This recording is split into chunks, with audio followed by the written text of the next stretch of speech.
அருமையானவர்களே, இந்த நாளிலும் ஆண்டுடைய வார்த்தையோடும் இடத்திலே வந்திருக்கிறேன். 2 ராஜாக்கள் 6ஆம் அதிகாரம் 16ஆம் வசனம் சொல்லுகிறது, அதற்கு அவன், பயப்படாதே, அவர்களோடு இருக்கிறவர்களை பார்க்கிலும் நம்மோடு இருக்கிறவர்கள் அதிகம் என்றான். அப்ப இன்னைக்கு நான் சொல்லுகிறேன், நீங்கள் தனியாக இல்லை.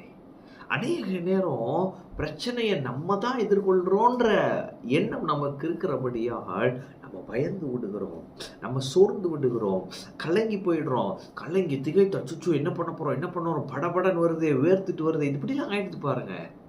ஆண்டு சொல்றாரு, பயப்படாத. அப்போ இன்னைக்கு கர்த்தருடைய வார்த்தை உங்களுக்கு நேராக வருகிறது, பயப்படாதே. அப்போ பயப்படாது இருக்க கர்த்தர் கற்றுக் கொடுக்கிறார்.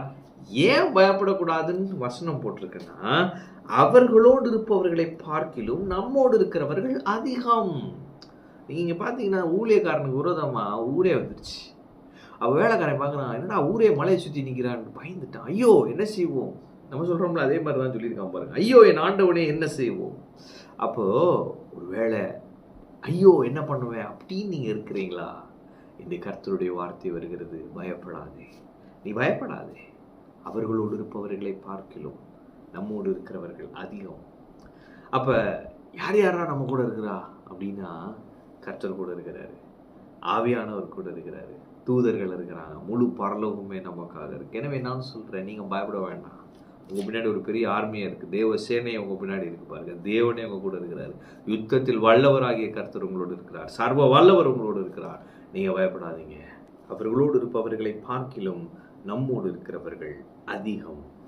அப்போ நமக்கு என்ன தேவை அப்படின்னா, திறக்கப்பட்ட கண்கள். ஏன்னா இங்கே போட்டிருக்கு, கர்த்தர் அந்த வேலைக்காரன் கண்களை திறந்தார், இதோ எலிசாவை சுற்றிலும் அக்கினிமயமான குதிரைகளாலும் ரதங்களாலும் அந்த மலை நிறைந்திருக்கிறதை அவன் கண்டான். அப்போ இன்னைக்கு நான் சொல்கிறேன், உங்களை சுற்றி கர்த்தர் அக்கினி மதிலாக இருக்கிறார். தேவ சேனை உங்களை சுற்றி இருக்கிறது, தெய்வ தூதர்களை உங்களை சுற்றி இருக்கிறாங்க. நீங்கள் மிகுந்த பாதுகாப்பாக இருக்கிறீங்க. உங்கள் வெளிப்புற கண்களுக்கு தெரிந்திருக்கிறது சுற்றி பிரச்சனை, ஆனால் உங்கள் ஆவிக்குரிய கண்கள் திறக்கப்படும் பொழுது நீங்கள் பார்க்குறதெல்லாம் தேவ சேனை, அக்கினி மதில். இன்னைக்கு நான் சொல்கிறேன், நீங்கள் பாதுகாப்பாக இருக்கிறீங்க. உங்கள் கடன் பிரச்சனை நீங்கள் எளிதாக மேற்கொண்டுடலாம். உங்கள் சரீர வியாதியை கர்த்தர் சுகமாக்கிடுவார். நீங்கள் அதை எளிதாக ஓவர் கம் பண்ணிடலாம். அந்த ப்ராசஸ்லேருந்து வெளியே வந்துடலாம், அந்த ஃபெயிலியர்லேருந்து வெளியே வந்துடலாம்ல, அந்த நஷ்டத்துலேருந்து வெளியே வந்துடலாம். பயப்படாதீங்க. அவர்களோடு இருப்பவர்களை காட்டிலும் நம்மோடு இருக்கிறவர்கள் அதிகம். உலகத்தில் இருக்கிறவனிலும் உங்களில் இருக்கிறவர் பெரியவர். பயப்படாதீங்க, கர்த்தர் கூட இருக்கிறார். எல்லாம் சரியாயிடும். கர்த்தர் உங்களோடு இருக்கிறார். கர்த்தர் உங்களை ஆசீர்வதிப்பார்.